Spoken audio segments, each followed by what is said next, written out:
ક્રાંતિકારી જય ભીમ, જય કાશીરામ સાથીઓ। હું આપનો ભાઈ એડવોકેટ સમ્રાટ યોગેશ। સાથી મિત્રો, આજે હું આપને વાત મહત્વપૂર્ણ કરવા જઈ રહ્યો છું કે કોઈ લક્ષ્ય પરિણામ સુધી પહોંચવું હોય તો આપણી દિશા સાચી હોવી ખૂબ જ જરૂરી છે, નહીં તો આપણી કરેલો સંઘર્ષ, કરેલી મહેનત પાણીમાં જાય છે, વ્યર્થ છે। એટલે કે ટૂંકમાં રેતીમાંથી તેલ કાઢવું જો દિશા સાચી ના હોય તો।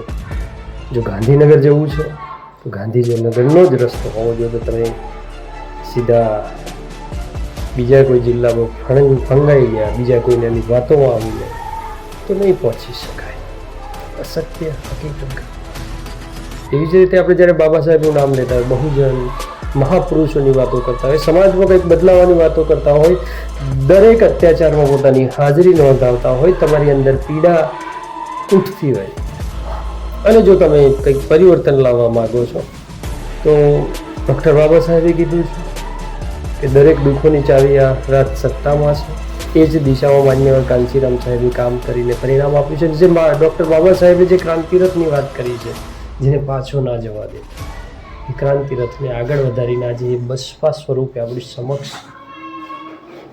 મિત્રો, બસપા બહેન કુમારી માયાવતીજી એક જિંદા દેવી છે, બહુજન મહાપુરુષોમાં એક આપણા આ દશકામાં, આ વર્તમાનમાં સાંપ્રત સમયમાં જે જીવીએ છીએ એ નહીં હોય એટલે એમનો મહિમા મંડળ બહુ બધું થશે, યાદ કરશે એમની વાતો, એમના સંઘર્ષ। જેમ આજે કાંચીરામ સાહેબને યાદ કરીએ છીએ, પણ છે તો તાકાતથી, નિષ્ઠાથી, સમર્પણ ભાવથી મહેનત કરી લઈએ, કેમ કે આ એક હથિયાર છે મનુવાદીઓનું, દુશ્મનોનું, છુપાયેલા દુશ્મનો જે આપણી સામે ડાયરેક્ટલી આવતા।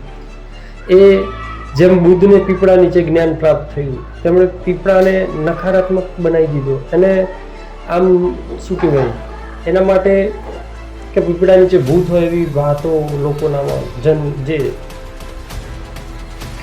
જે સમાજ આપણો અબુદ્ધ સમાજ છે એના સુધી એવી વૈમનસ્યાઓ, એવા પ્રશ્નો, એવી વાતો પહોંચાડી દીધી કે ક્યારે પીપળા નીચે જાય નહીં, ક્યારે આપણો વ્યક્તિના પીપળા નીચે જાય, ક્યારે ફરી કોઈ બુદ્ધ બને।